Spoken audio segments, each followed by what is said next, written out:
Basic consideration in MIS. Definition of terms. Number 1. It is the service refer to the function of providing professional advisory or consulting services. A. Management advisory. B. Financial advisory. C. Management function. And D. Accounting.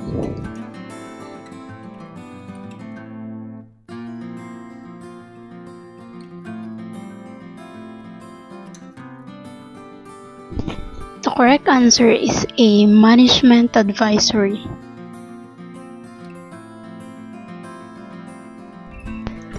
Number 2. It is the function of manning the organization a structure and keeping it manned. A. Planning. B. Organizing. C. Staffing. D. Directing. And E. Controlling. It is the function of manning the organization a structure and keeping it manned. A. Planning. B. Organizing. C. Staffing. D. Directing. And E. Controlling.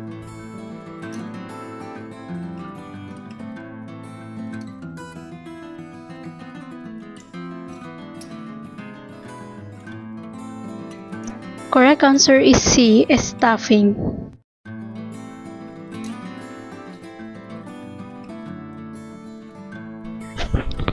Number 3. It is that part of managerial function which actuates the organizational methods to work efficiently for achievement of organizational purpose. A. Planning. B. Organizing. C. Staffing. D. Directing. And E. Controlling.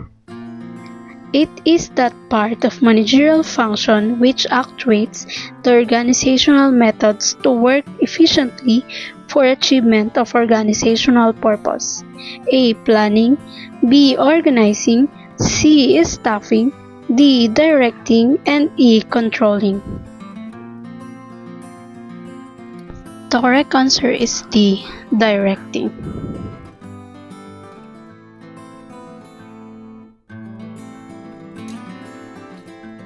Number 4. It is the basic function of management. It deals with chalking out a future course of action and deciding in advance the most appropriate course of action for achievement of organizational goals. A. Planning. B. Organizing. C. Staffing. D. Directing. And E. Controlling. It is the basic function of management. It deals with chalking out a future course of action and deciding in advance the most appropriate course of action for achievement of organizational goals. A. Planning. B. Organizing. C. Staffing. D. Directing. And E. Controlling. The correct answer is A. Planning.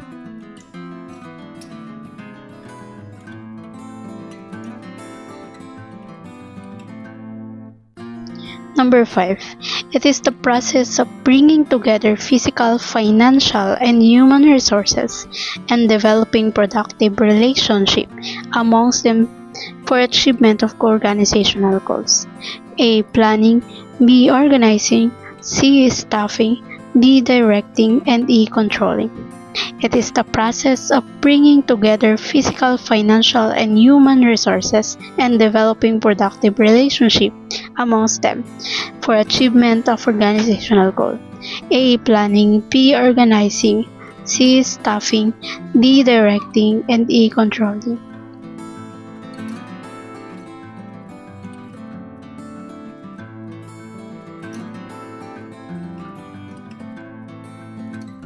The correct answer is B. Organizing.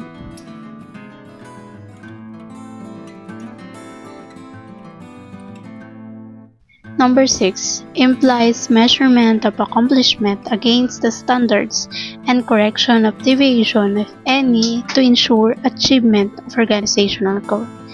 A. Planning. B. Organizing. C. Staffing. D. Directing. And E. Controlling. implies measurement of accomplishment against the standards and correction of deviation, if any, to ensure achievement of organizational goal. A. Planning. B. Organizing. C. Staffing. D. Directing. And E. Controlling.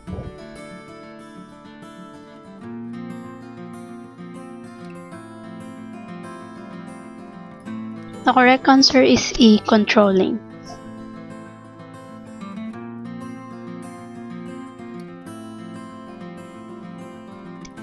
Number 7. Management accounting focuses primarily on providing data. A. Internal uses by managers. B. External uses by stockholders and creditors. C. External uses by the Internal Revenue Service. And D. External uses by the Securities and Exchange Commission. Management accounting focuses primarily on providing data for A. Internal uses by managers. B. External uses by stockholders and creditors. C. External uses by the Internal Revenue Service. And D. External uses by the Securities and Exchange Commission.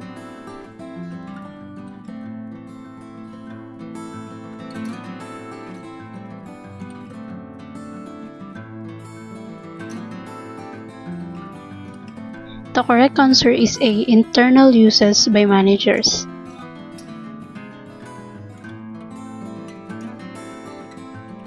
Number 8. Managerial accounting is A. Is more future-oriented than financial accounting. B. Tends to summarize information more than financial accounting. C. Is primarily concerned with providing information to external users. And D. Is more concerned with precision than timeliness. Managerial accounting. A. Is more future-oriented than financial accounting. B. Tends to summarize information more than financial accounting. C. Is primarily concerned with providing information to external users. And D. Is more concerned with precision than timeliness.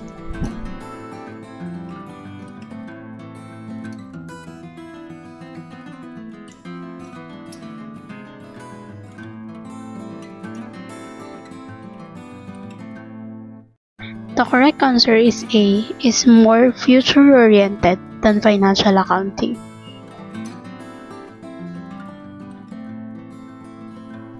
Number 9. Compared to financial accounting, managerial accounting places more emphasis on A. The flexibility of information. B. The precision of information. C. The verifiability of information. And D. The consistency of information. Compared to financial accounting, managerial accounting places more emphasis on A. Flexibility of information. B. The precision of information. C. The verifiability of information. And D. The consistency of information.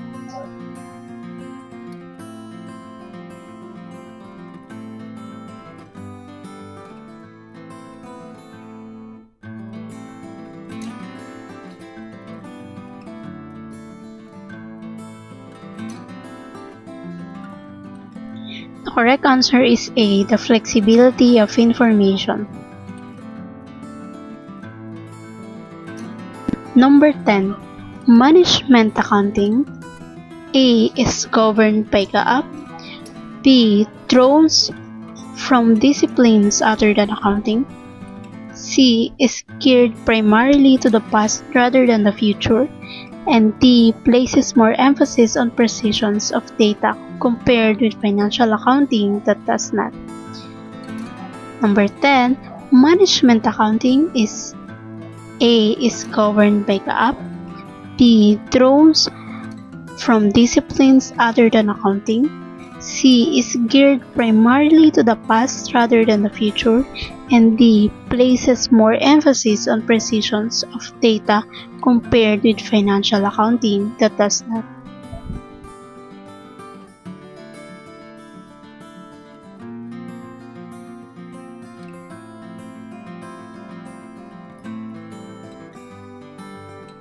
The correct answer is B. Drones from disciplines other than accounting.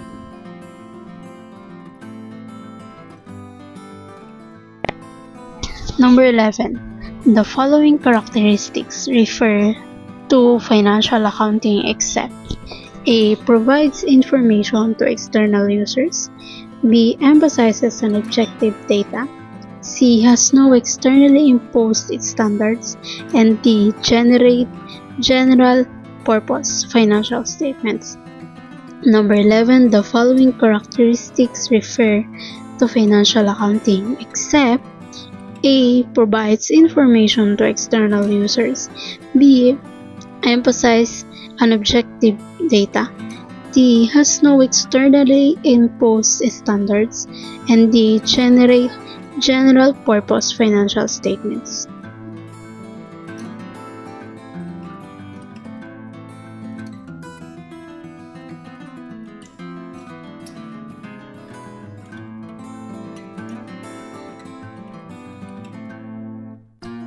The correct answer is C. Has no externally imposed standards. Number 12. Managerial accounting differs from financial accounting in that financial accounting is A. More oriented toward future. B. Primarily concerned with external financial reporting. C. Concerned with non-quantitative information. And D. Heavily involved with decision analysis and implementation of decisions. Managerial accounting differs from financial accounting in that financial accounting is more oriented toward future, letter A. B. Primarily concerned with external financial reporting. C. Concerned with non-quantitative information. And D. Heavily involved with decision analysis and implementation of decisions.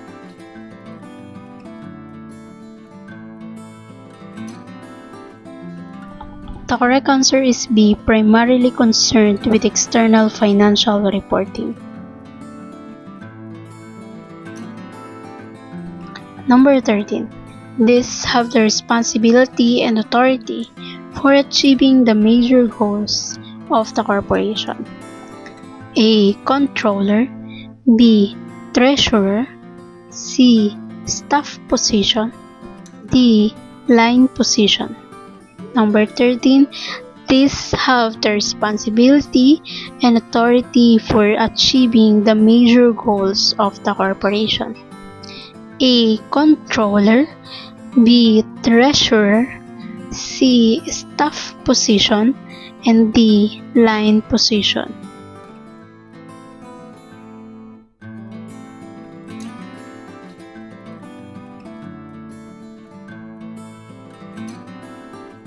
The correct answer is D. Line position. Number 14. Its primary purpose in most companies is to provide assistance and specialized advice and expertise to colleagues in line position. A. Controller. B. Treasurer. C. Staff position. And D.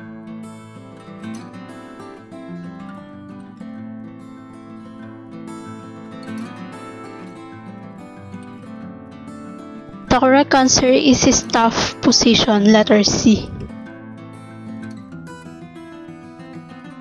Number 15. Which of the following is not a characteristic of a staff authority? A. It gives support, advice, and service to line managers. B. It is exercised laterally or upward. C. It has the authority to command action or give orders to subordinates. And D. It is depicted as part of the organizational chart.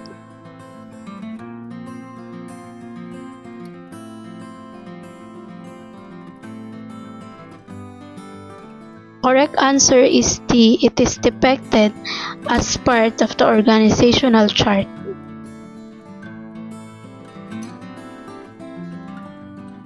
Number 16. Which of the following is not a controller's function? A. In charge of planning and control. B. Protection of assets such as adequate insurance, coverage, etc. C. Interpreting and reporting on effects of external factors on the business. D. Arranging short-term financing.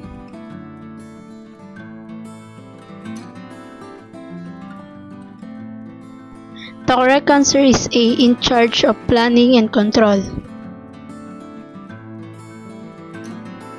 Number 17. Controllers are ordinarily not concerned with A. Preparation of tax returns. B. Reporting to government. C. Protection of assets. D. Investors' relations.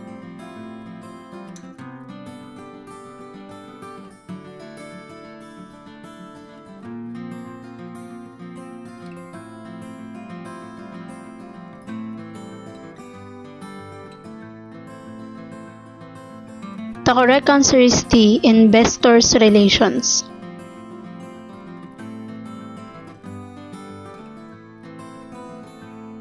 Number 18. The treasury function is usually not concerned with A. Financial reporting. B. Short-term financing. C. Cash custody and banking. And D. Credit extension and collection of bad debts.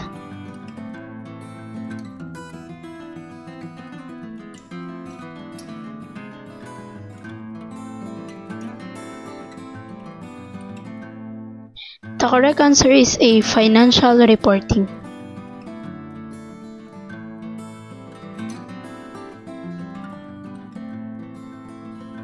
Number 19. A detailed financial plan for a future is known as A. Budget. B. Performance report. C. Organization chart. And D. Segment.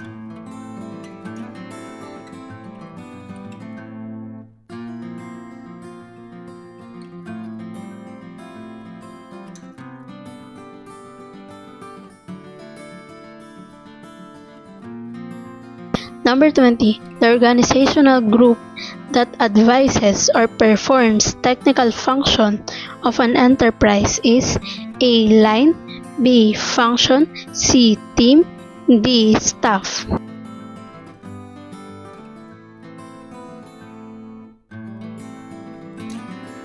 The correct answer is D. Staff. Number 21. The administration that has the ability for the financial administration of a company is A. Tax. B. Controllers. C. Cost. And D. Treasury.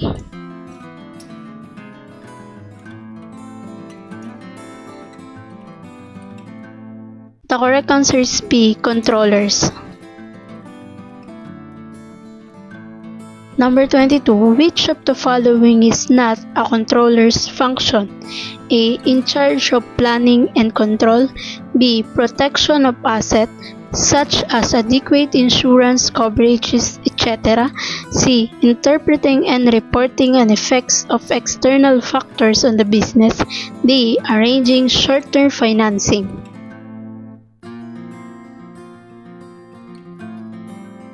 The correct answer is D. Arranging short-term financing. Number 23. The treasury function is usually not concerned with A. Financial reporting. B. Short-term financing. C. Cash custody and banking. D. Credit extension and collection of bad debts.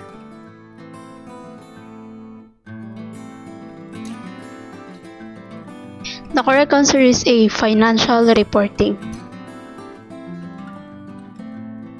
Number 24. An organizational concept recognizing that all positions or functional divisions can be categorized in two groups is A. Functional teamwork concept. B. Processes function. C. Line staff concept. And D. Matching concept.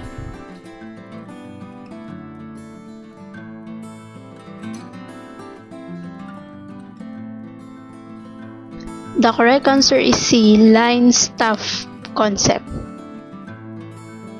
Number 25. The Institute of Management Accountants or IMA has developed ethical standards for management accountants. What four category has the IMA classified this standard into? A. Honesty, fairness, objectivity, and responsibility. B. Objectivity, integrity, commitment, and confidentiality. C. Observation, integrity, closure, and competence. And D. Competence, credibility, integrity, and confidentiality.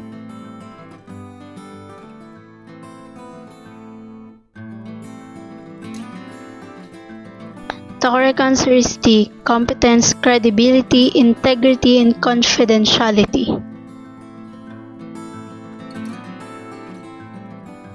Number 26. Which of the following is not a qualification of a CPA in MAS practice? A. Familiarity with the client's financial accounting and internal control system. B. Analytical experience in problem solving. C. Professional independence, objectivity, and integrity. And D. Audit of the client.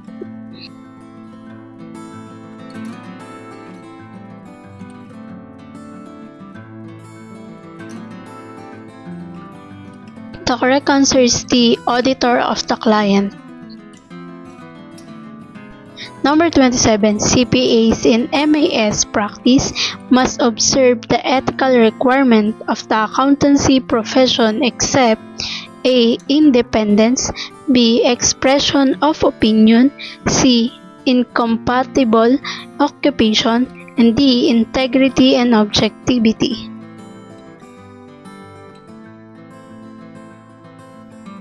The correct answer is C. Incompatible occupation. Number 28. Which ethical standard is most clearly violated if a financial manager or management accountant knows a problem that could mislead users but does nothing about it? A. Competence, B. Legality, C. Credibility, and D. Confidentiality.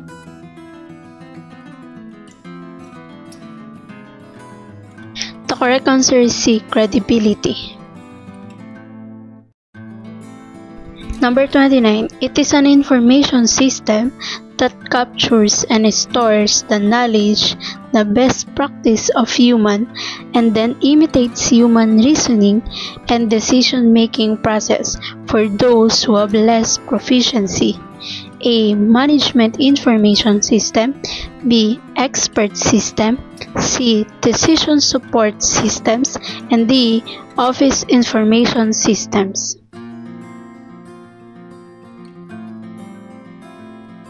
The correct answer is A. Management information system. Number 30. Which of the following is not a benefit of business analytics? A. Enhanced decision making, B. Enhanced forecasting, C. Enhanced historical trend analysis, and D. Enhanced recording of transaction.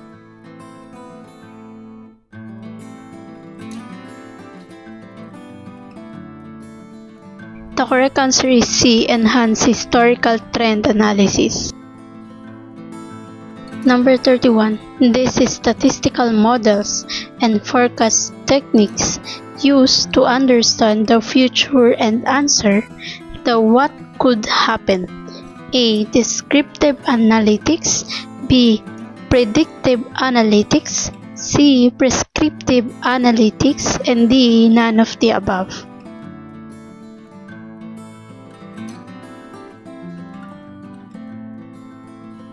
The correct answer is B. Predictive analytics. Number 32. This uses optimization and simulation algorithms to advise on possible outcomes and answer. What should we do? A. Descriptive analytics, B. Predictive analytics, C. Prescriptive analytics, and D. None of the above.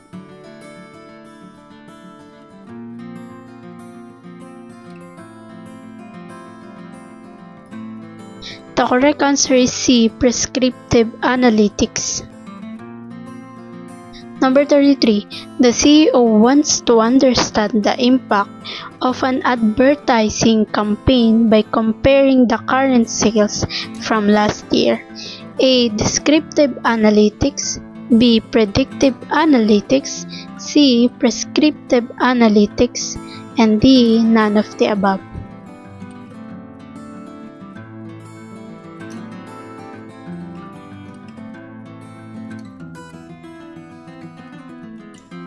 The correct answer is B. Predictive analytics.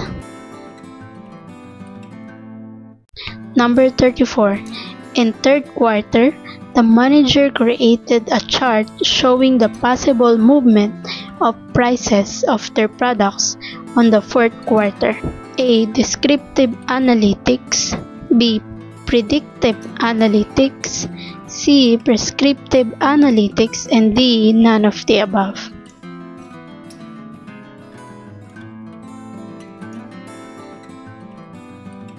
The correct answer is A. Descriptive analytics.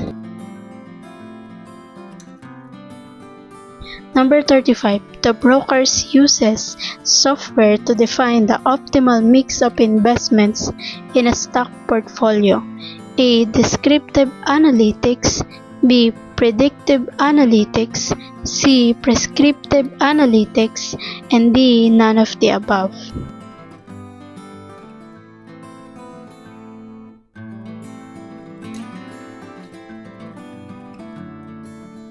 The correct answer is A. Descriptive analytics.